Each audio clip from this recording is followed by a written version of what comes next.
AEW Dynamite is over, and so is MJF's third title reign. He lost to Kenny Omega. He lost to Kenny, by God, Omega. I'm not the hugest Kenny Omega fan, but I can appreciate the AEW fan base just loving what they just saw. I can tell that he has a connection with the fan base, and I can appreciate that the fans are just jubilant over what they saw tonight. It was a great match, and this is your one take, one shot AEW Dynamite review, where I do it immediately following the show, so you get my gut reaction. Can't go to sleep and, sleep on it, and then wake up in the morning, watch some YouTubers and regurgitate their opinion. I am not a long AEW fan. I just started watching, for the most part, since Double or Nothing 2026. I've watched some episodes here and there before, but for the most part, my knowledge is kind of firmly cemented in the last, month or two. And what do I think about this? MJF is, one of my favorite wrestlers, period. And him losing to Kenny Omega, I kind of saw it coming.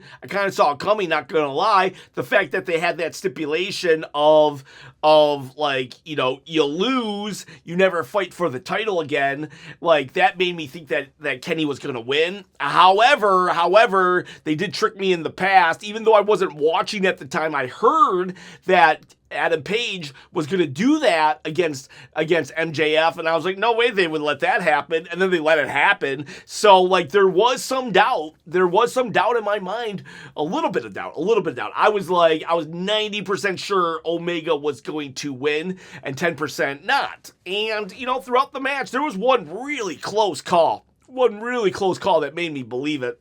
It was when MJF low blowed him and then hit him with the belt. I thought we were done. For sure. Now, I did not like the one count kick out. It was pretty hype, not gonna lie. In the moment, it was pretty cool. But I don't know, a low blow? Jeez Louise. Kicking out at one low blow, no selling a low blow, that's wild to me. Now, some people are probably going to hate me for saying that, but, I don't know, it's just an opinion. It's just we're allowed to have different opinions. It didn't even ruin the match for me, but I was just, I wouldn't have done it. I wouldn't have done a one-pin kick out on a low blow. But no matter what, this was a solid match. That was the end of Dynamite, and we'll get there. Let's go back to the beginning of Dynamite, because it started off with Kenny doing a promo saying that, I gotta win tonight. This is it. My back's against the wall. I actually enjoyed this promo.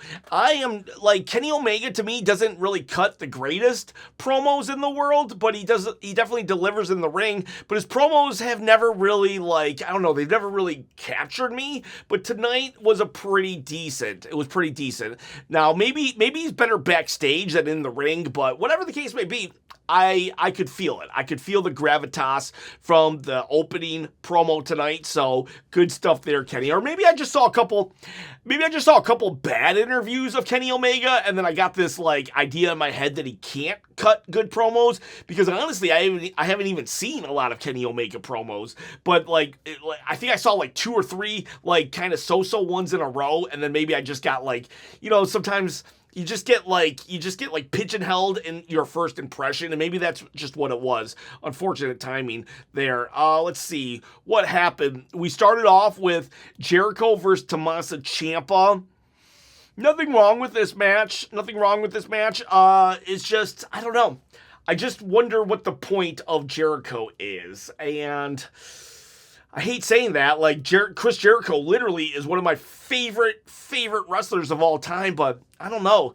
I felt even though Tommaso Ciampa won, it just didn't really feel like that big of a deal at the same time. So, but solid match. Jericho, being like 50 whatever, he can still go for the most part. Tommaso Ciampa, he wins, he throws sand in the eye. I just hope Tommaso Ciampa is able to move on from this, and then I guess that would be the purpose. Jericho putting over other people as he kind of, as he continues to wrestle, and then that would be okay.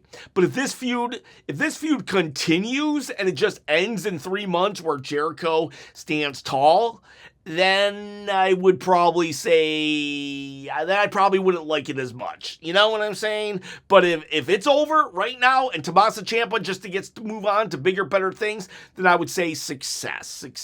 No real issues. Jericho, he's going to always be one of the GOATs of wrestling as a whole. Right now, at this stage in his career, I'm not really enjoying this part of whatever Chris Jericho is doing right now. I'm not really enjoying it. But, okay, so what? I'm sure there are other people who are. So, I hope those other people are having the time of their lives, baby. I didn't like, though, that Tommaso Ciampa got a drill out, and it's like, what, are you going to kill the guy? Come on. Don't threaten him with a drill. We know you're not going to do the drill. I'm trying to, just... the Brawling Birds. The Brawling Birds had a vignette of them just beating up people at a bar. I thought, why not? It's just kind of, it breaks up the monotony of things. Will Ospreay did a promo. I've heard that Will Ospreay doesn't cut a good promo, but I've actually enjoyed every time Will Ospreay talks.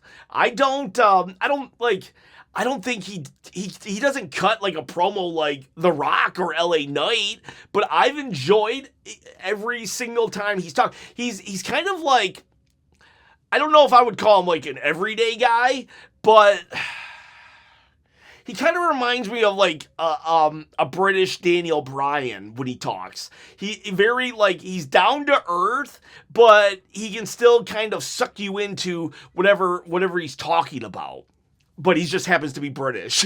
so there's still a little bit of a disconnect because, for me at least, because I'm not British. But at the end of the day, I've never walked away from a Will Ospreay promo thinking that sucked. Now I might have thought that's a weird thing to say, but yeah, so what? Daniel Bryan used to say weird things too. And yet somehow it's still you still kind of was like, yeah, I don't really know what you're talking about, but yeah, that's what Will Ospreay is to me. And then MJF got in his face and they kind of got into a fight. Don't like that. There's all these pull apart brawls now with security. So, is that just a thing? Is that just a wrestling trope nowadays? I thought that was a WWE trope, but maybe it's just a wrestling trope in general. But either way, I don't like it. That said, we had MJF, and MJF got in the face of Will Ospreay, and then they kind of they made jabs at each other. They got into a fight. MJF just spits on him. Then he punches MJF. And I liked this. You know why? Because it threw doubt that MJF was going to lose tonight. Because MJF was still acting like that Will Ospreay was the guy that he was going to fight at Wembley. I like that because we want to believe that MJF could win tonight because that will make Kenny Omega's title win that much sweeter. It's not a foregone conclusion. To Kyle and Takesha, I've been wanting to Kyle and Takesha to show up on TV since Double or Nothing, and here they came out tonight, guns a-blazing. This was a stellar match, and Kyle just won pretty much clean, not totally clean, because there was one point when Don Callis kind of tapped on Takesha's leg and that distracted Takesha, so it wasn't clean. But in this day and age, it was kind of a clean victory because that was pretty much the only distraction that happened. And later on in the night, we got a low blow and a title shot to the head, and that guy still won. Therefore, just a tap on the leg, that's pretty much a clean victory to me. Kyle beats him. I was surprised by a clean victory, especially when Don Callis has 383 people to help him. So Takesha loses.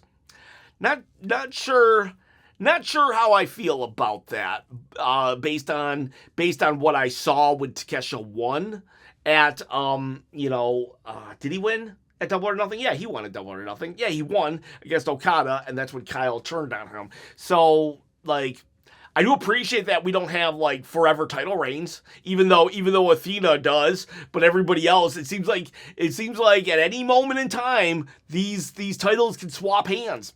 And I like that. I do like that. And I like that AEW does that because it forces WWE to do it too. That's why competition is so good. That's why it's so good to have competition, because it doesn't allow you to rest on your laurels. I can see Tony Khan always trying to one-up WWE, and I can see WWE always trying to one-up AEW. And this is when competition is great. I don't like competition when they try to, like, counter program each other, but I do like competition when they try to outstory the other person. Oh yeah, you're doing something cool? We'll do something cooler. I love that, actually. That's when competition is healthy and at the best, and then we, the consumer, gets to appreciate it. But yeah, Takesha lost, and Kyle Fletcher's like, they start making fun of him. All of the they don't really make fun of him, but they kind of just like, yeah, whatever. And the conglomerate come out and they help him away. I thought a brawl was going to happen. It didn't. We then have more Don Callis family members come out. And Don Callis is funny on the microphone, by the way. Just absolutely hilarious. That match was really good, too. Go watch out Kyle Fletcher, Takesha. Omega, MJF was better, but that's not a knock on this one. These were two solid matches. We will have the Jet come out too, and the Jet does talk trash to Kyle, kind of, sort of, a little bit. And then we will have Andrade. Mick Foley comes out. I think we're going to get a Mick Foley-Kyle Fletcher match. It's looking like those two. I know Mick Foley was training to get one more match. I think he wanted it against MJF, but then, like, I guess he couldn't get cleared, so I don't know if that's what we're doing or not. But regardless, there was a little bit of there. Andrade comes out. He says he wants to take some gold from Don Callis, and he kind of goats them to chasing him. Jet, two other guys, they chase him backstage, and there's Darby Allin. Darby comes with the skateboard, and then they beat up Darby Allin, and they get the skateboard. They're gonna hit Darby, and boom, Andrade I guess they rigged the skateboard to blow up, and it blows up, and they get the better of them, and he says, "How you know?" And then we kind of just transition out of that. I thought the transition was weird and awkward from seeing so many Don Callis family members in the ring. Only half of them chased Andrade. When the explosion happens, we just cut to the announcers and they're just laughing. They're like, ha ha ha. You just don't know what to expect here. I wish we would have just I wish it would have ended more like, I don't know. The aftermath of the explosion, as opposed to cutting to the announcers just kind of giggling about everything and just say, all right, well, let's just move on because, just crazy stuff happens here in the workplace. And I want to see more of Darby Allin.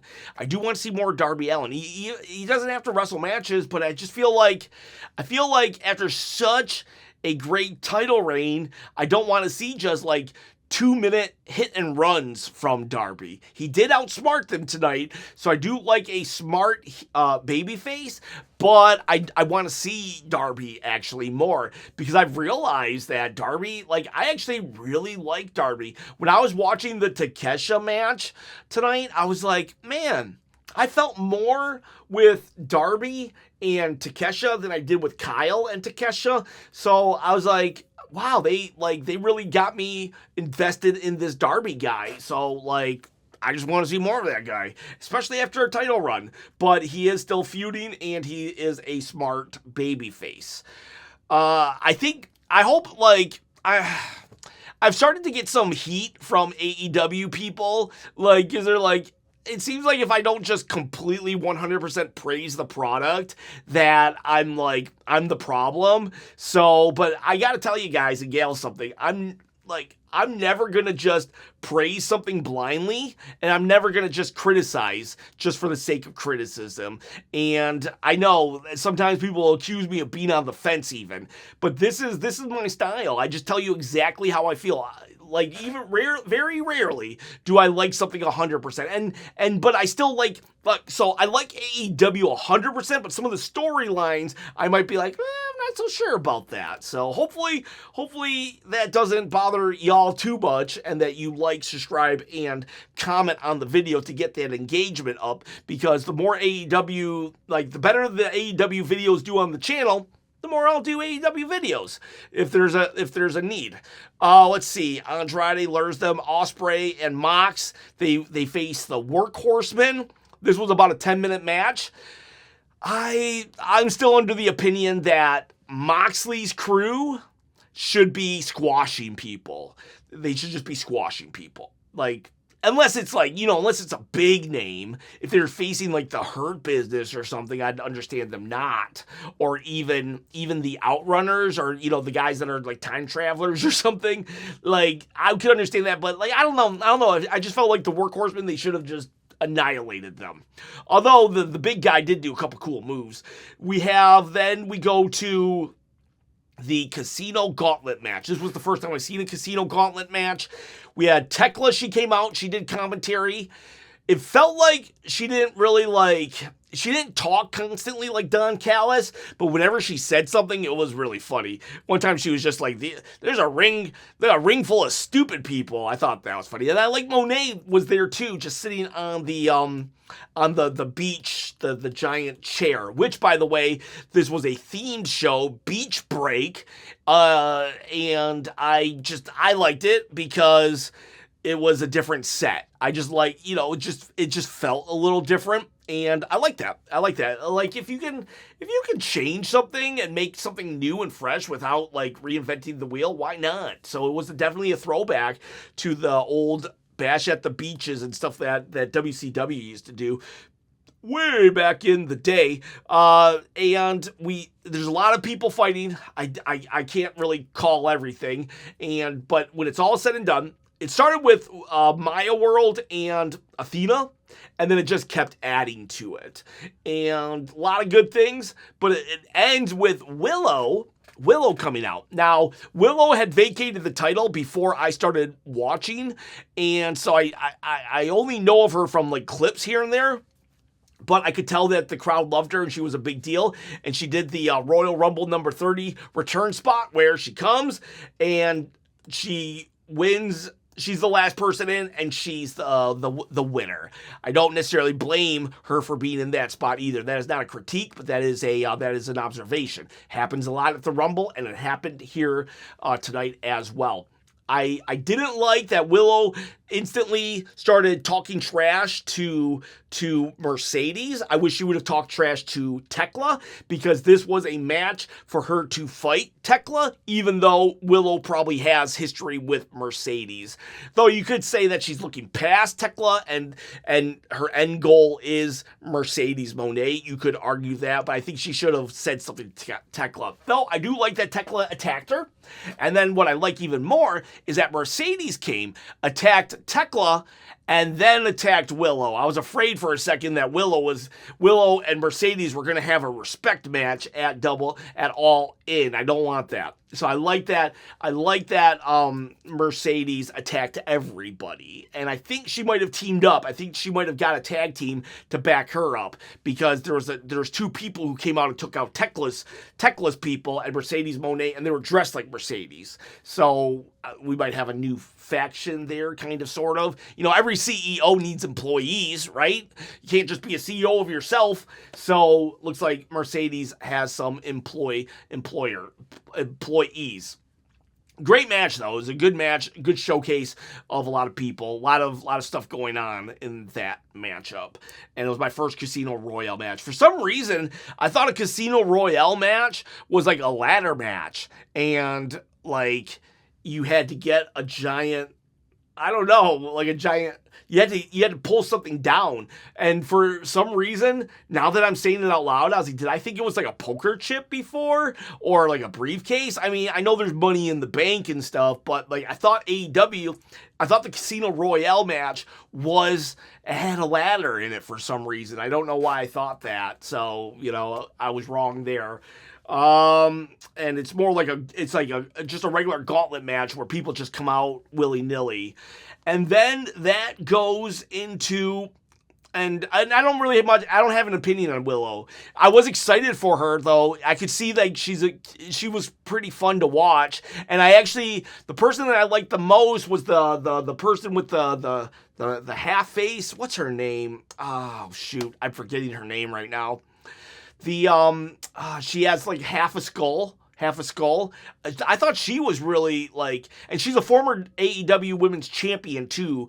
So I know she's got Thunder Rosa. I really liked her. She seemed really she infused. At that point, I felt like the match was going a little on the downward trend, but when Thunder Rosa came back in, it really was a jolt of energy to me.